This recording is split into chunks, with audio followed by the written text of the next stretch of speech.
Good afternoon, ladies and gentlemen. Let me thank Cafe Mutual for having invited me here and hosting me here this afternoon, and Mr. Khatri for this very, very kind introduction. It says Modi 2.0.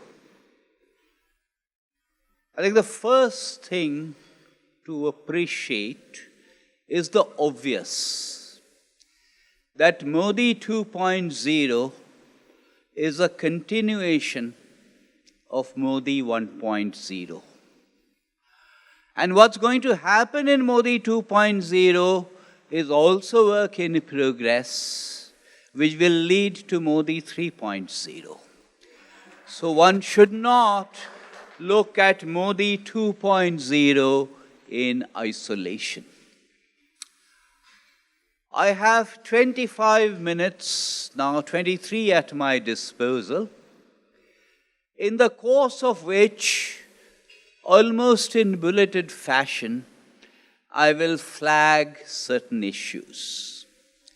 There may be issues that you are concerned with, which I may not have the time to mention in the course of my initial presentation. Please feel free to flag them in the course of the interaction. Let me first begin with the growth numbers, because certainly all of you in the sectors you dabble in are concerned with the growth numbers, where the first quarter has been 5%. The second quarter isn't going to be all that good. And therefore, there is a scenario being portrayed of India being on a growth trajectory of 5%. Some of you may know, perhaps all of you do know,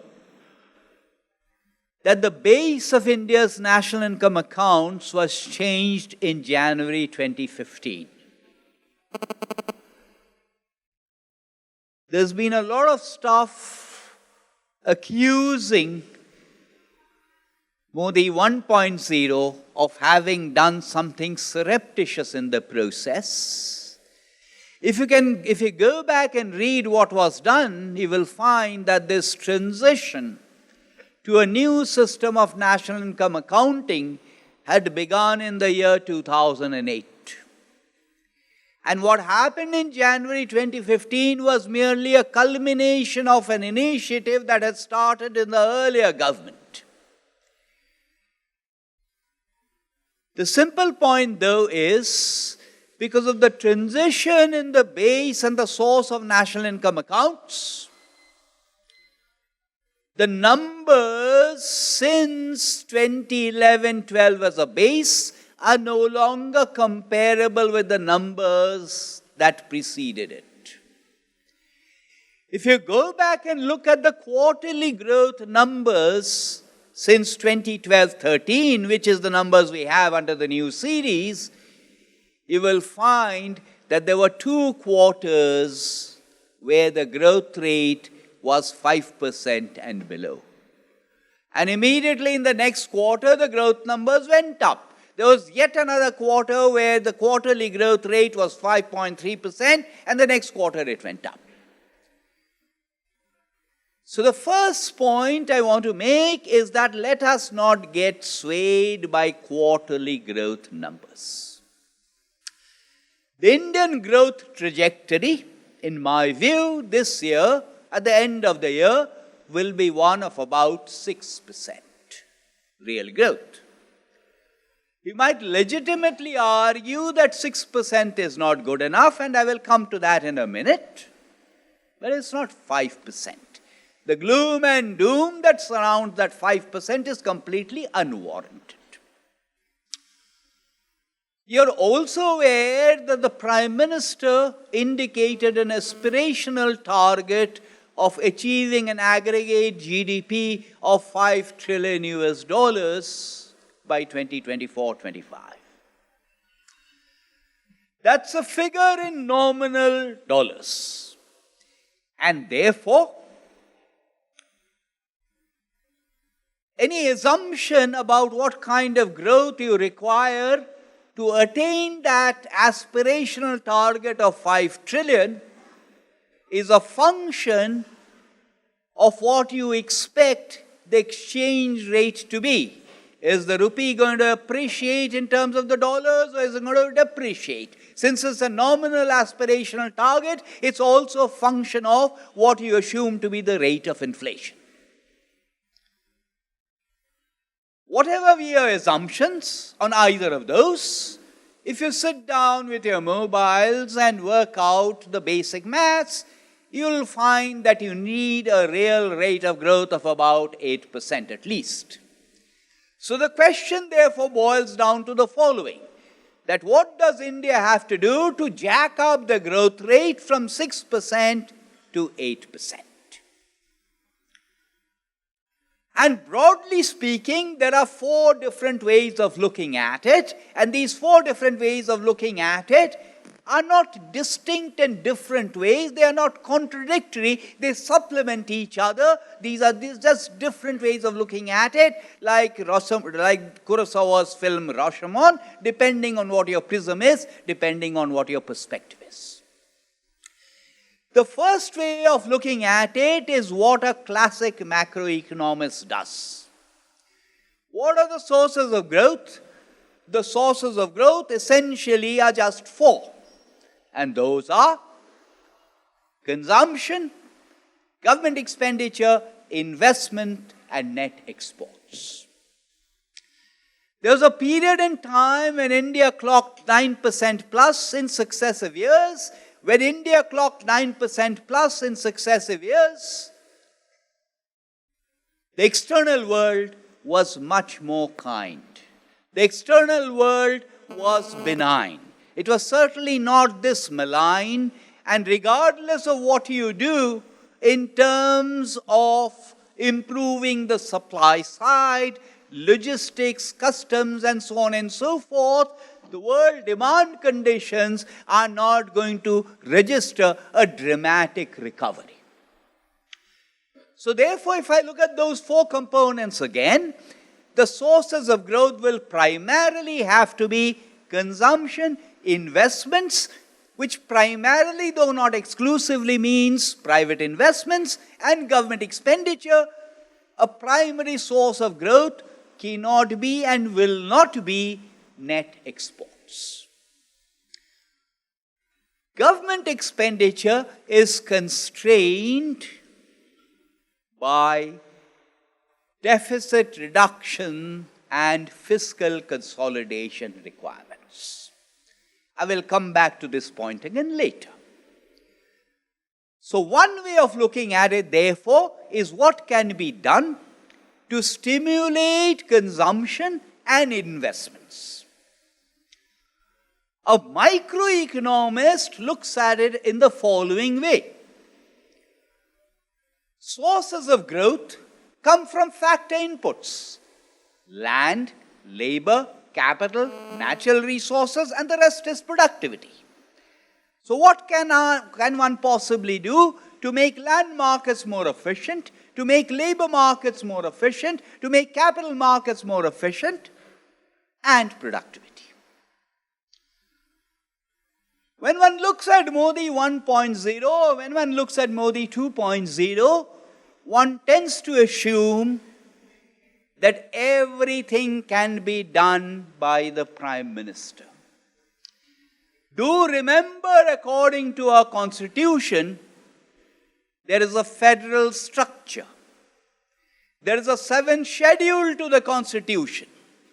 And land, for example, is completely a state subject. Labor is in the concurrent list. There is a judiciary.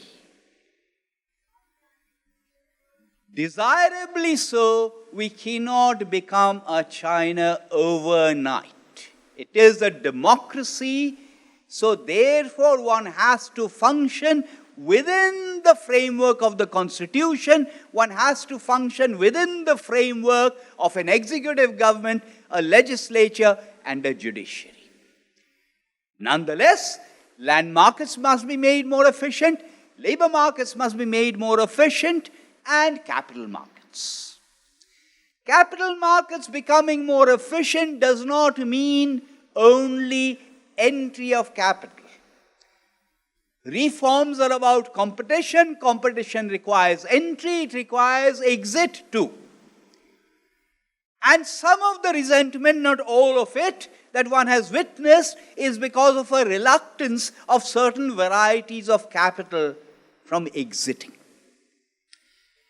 The third way one can look at it is to look at the three sectors. The primary sector, agriculture and related stuff. The secondary sector, manufacturing / industry and related stuff. And the services sector. And what can one possibly do to stimulate growth in agriculture? What can one do to stimulate manufacturing, etc., etc.? The fourth and final way of looking at it, and I'm still on those four prisms, is to ask that a growth rate of 8% is an all-India growth rate, but that growth of 8% and more does not happen in Delhi. It does not happen in NCR. Depending on which year you are talking about, and depending on what is happening to defense and railways, 90 to 95% of national income happens in India's states. So if India is going to grow at 8%, the states have to do much better. And there are states in India, particularly towards the eastern side, which have been growing at about 6%. If those states do not jack up their growth rates, obviously 8% cannot be attained, but also do remember there is plenty of endogenous slack within the system, so it's perfectly possible for several of those states to jack up their growth rates. Now let me state something that may not be that obvious to you. Behind everything that is said about economic reforms, there is a perception about what the government should do. What is the role of the government? What should the government be doing? Ours is still a relatively poor country. A per capita income of $2,100 still makes India a relatively poor country. Whatever optimistic projections you might have, several years down the line, we will have a per capita income of $4,500. That's still a relatively poor country. The richest country in the world has a per capita income of $115,000. So there has to be a prioritization of public resources. What should those resources be spent on? Unfortunately, many of us, the likes of us in this room, want the government to do this, that, and the other in terms of public expenditure. Today, the tax GDP ratio of union government plus states is just below 17% of GDP. Think of the demands. 10% of GDP must be spent on infrastructure. 6% must be on public expenditure and education, 10 plus 6, 16. 4% must be on health, 16 plus 4, 20%. 3% must be on defense. We are already at 23% and we have not included a whole variety of other items. And as I said, the tax GDP ratio is just a shade below 17%. On public expenditure, quite often it has been argued that India is excessively centralized. Decentralization is not only about fiscal devolution, but fiscal devolution is one part of it. On fiscal devolution, in case this hasn't escaped your attention, which I doubt, there is a 15th Finance Commission which will submit its reports towards the end of November. The recommendations of the 15th Finance Commission will determine the share of the states in the divisible pool of taxes and also determine how that aggregate share is to be distributed among states. But in addition to that,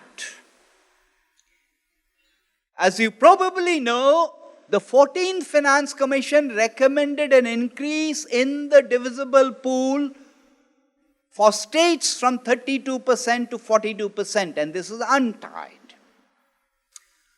Over and above this, there is a package of central sector and centrally sponsored schemes. So altogether, almost 2/3 of public expenditure happens at the level of the states. Ask yourself the following question. Compared to the amount of time you spend on analyzing the union government's budget, how much time do you spend in analyzing state government budgets? Compared to the amount of time you spend on analyzing the recommendations of the Union Finance Commission, how much of time do you spend on analyzing the recommendations of state finance commissions? Government's job is to provide public goods and services. We can take a vote around this room about what kind of public goods and services a relatively poor country's government should be spending on. Whatever public goods and services you zero in on, other than security, defense, police, all of them will be local government. Urban local authorities and panchayats. So what we should be focusing on is also that decentralization, not only from union government to state governments, but within state governments. Because that is what will drive growth at the level of the districts, aggregating upwards to the level of the states. You may or may not have noticed that the present package of central sector and centrally sponsored schemes is till 31st of March 2020. From 1st of April 2020, we will have a new package of central sector, centrally sponsored schemes. So what I'm bringing to your attention is the fact that we will have a new basket of public expenditure from 1st of April 2020 because of the new package of central sector and centrally sponsored schemes and because of the recommendations of the 15th Finance Commission. Having said that, what should the government be spending its money on? There are about 600,000 villages in India. 100,000 of those villages until recently lacked several of the things we take for granted. We take them for granted. The roads, the primary health center, the transport connectivity, the electricity connection, the gas LPG connection. One of the initiatives of the Modi 1.0 has been to deliver those.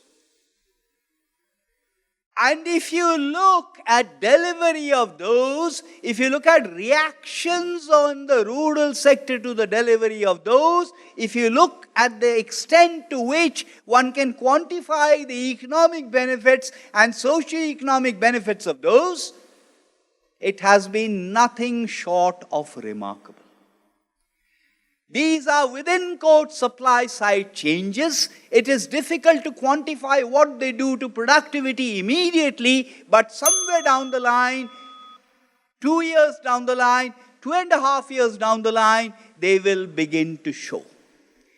Quite apart from the psychological impact, I don't know how many of you are from the Northeast. In the Northeast, it has been psychologically very important, if not otherwise, that for the first time after independence, I have a railway line in my state. For the first time after independence, I have an airport in my state. In the process, one needs to subsidize people. That subsidization of households can only be through decentralized identification. Again, one of the things that's passed somewhat unnoticed is that the decentralized identification on the basis of something known as the SECC. The SECC has been used to identify beneficiaries. And across a whole variety of government schemes, the SECC is now the base, which is a decentralized identification of beneficiaries who are going to be the beneficiaries of government schemes. The SECC is household-based, and everyone here knows about Aadhaar, which is individual-based, and everyone here knows about the JAM Trinity. One of the things which is a challenge for Modi 2.0 is to now marry SECC, which is household-based, with individual-based identification, which is the basis of the health scheme and is the basis of Aadhaar. The government gets most of its revenue through taxes. And of course, there is privatization. A lot of people talk about privatization. A lot of people who worked for governments earlier talk about privatization. Most people here have forgotten. There was a long list of reforms. The present cycle of reforms began in 1991. There was a long list of reforms that was produced by Department of Economic Affairs in the year 1993. And if you look at the recommendations set out by economists who argue for structural reforms, I'm not denying their importance, you will find that the list is not very different from the list that was put out in 1993. On privatization of central public sector enterprises, the most valuable asset is land. The most contentious aspect is land. You may not be aware that until recently, we did not have an inventory of what central PSE holds what land. The fact that we have an inventory now and privatization gets stuck, not just because of the legislative part of it, it also gets stuck because you do not have an inventory of land. It is towards the end of Modi 1.0 that we for the first time have an inventory of land that is sitting there with central public sector enterprises. Now we come to taxes, something that concerns all of you. On taxes, there is the GST part, and there is the direct tax part. On the GST part, I need not state the obvious. Well, I do need to state the obvious, that there is an ideal goal of GST, and there is a process of transition towards that GST. We could have sat around and debated for another 20 years, generating a consensus on the GST, ideal GST, before you move towards it. The alternative way was to start, recognize that it's work in progress, we will tweak it as we go along. And obviously there is consensus that there will be convergence towards 3 rates, although that decision will be taken by the GST Council. In just 2 more minutes, because I've exhausted my time, I will quickly flag direct taxes. On direct taxes, a lot of people have said, why couldn't the finance minister have done it on the budget? Well, the reason she should not have done it in the budget was that there was a task force on direct taxes which submitted its recommendations in middle of August, around 14th of August. If you have set up a task force, you should really wait for that task force report. And you already know that the corporate tax rate has been reduced. Also remember that 15%. We have gone round and round in circles about removal of exemptions, because everyone's standard argument is retain the exemptions for me, remove them for everyone else. That does not work. Again, everyone here knows the obvious, which is unincorporated enterprise pays personal income taxes. So now that the corporate tax rate has been reduced, it is inevitable that the personal income tax rate will also be reduced. It's just a question of time. One of the things one must realize about Modi 1.0 and Modi 2.0 is the PM works 24/7, 365 days a year. Exactly similarly, policy changes, they are not done on one single day of the year, that is union budget. There will be incremental changes. Sooner or later, you will have many of these changes being announced. What I hope I've underlined for you is some of these are leading up to next year's budget. And finally, the last line, which I think you're waiting for, is I think next year you will see India breaking out of that 6%, gradually inching upwards, not overnight, inching upwards gradually to 7% or thereabouts, and then many of these supply side changes that I've mentioned will begin to kick in. Thank you very much.